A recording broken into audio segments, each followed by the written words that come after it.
Rescuers in remote villages of northwest China dug through the rubble of collapsed homes in freezing conditions on Tuesday, December 19th, after the country's deadliest earthquake in years killed at least 127 people. State media said the shallow tremor just before midnight had caused the deaths of at least 113 and injured more than 530 in impoverished Gansu province as of Tuesday afternoon. A further 14 died and 198 were injured in Haidong in neighboring Qinghai province, state-run newspaper The People's Daily reported. The quake damaged more than 155,000 buildings, according to state broadcaster CCTV, and sent residents running into the freezing streets for safety. At a village near the epicenter, AFP reporters saw huge cracks running through the exterior and interior walls of a brick home and the roof of a building that had caved in completely. "I am 70, and I have never experienced such a powerful quake in my life," resident Ma Wencheng told AFP. "I can't live in this house anymore because it's too dangerous. My relatives have been relocated somewhere else." At another location, the top of a mosque had collapsed askew, and another building was reduced to mere rubble. The roads were full of emergency vehicles, and the AFP team saw trucks covered in red banners reading "Earthquake Relief Supplies."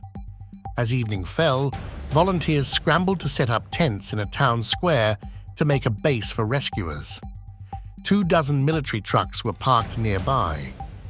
"The most urgent task for us is to make things ready quickly, as temperatures will reach -17 degrees Celsius tonight," a volunteer told AFP.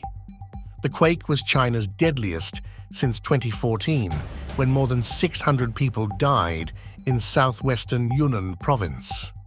China's western hinterland carries the scars of frequent seismic activity, and a huge quake in Sichuan province in 2008 left more than 87,000 people dead or missing, including 5,335 schoolchildren.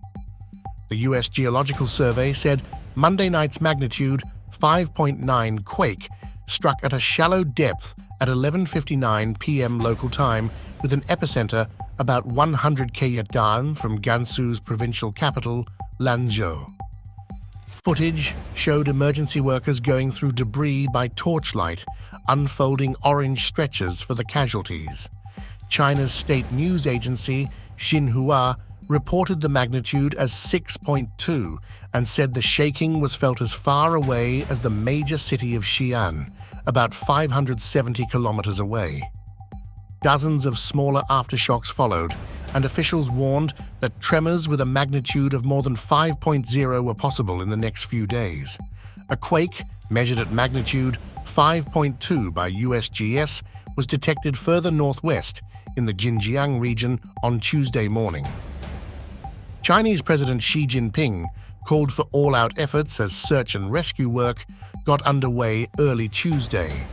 Rescuers should be on guard for secondary disasters in the difficult conditions in the high-altitude area, he said, according to CCTV. State media reported that power and water supplies were disrupted in villages around the epicenter, but that some electricity had later been restored. Hundreds of people have been evacuated in Gansu, officials said.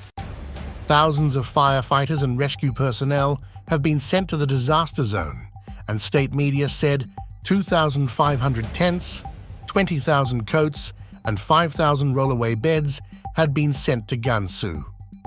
CCTV added that the central government had preliminarily diverted 200 million yuan, $28 million, in relief funding to guarantee the security of people's lives and property and minimize the impact of losses from the disaster. Earthquakes are not uncommon in China. In August, a shallow 5.4 magnitude tremor struck the eastern part of the country, injuring 23 people and collapsing dozens of buildings. In September 2022, a 6.6 magnitude quake hit Sichuan province, leaving almost 100 dead. And in 2010, a 6.9 magnitude quake in Qinghai left 3,000 people dead or missing.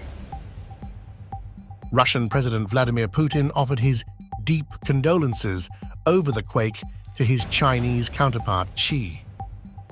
In Russia, we share the pain of those who lost their loved ones in the disaster and hope for a speedy recovery for all those injured, said Putin in a letter, according to a statement from the Kremlin.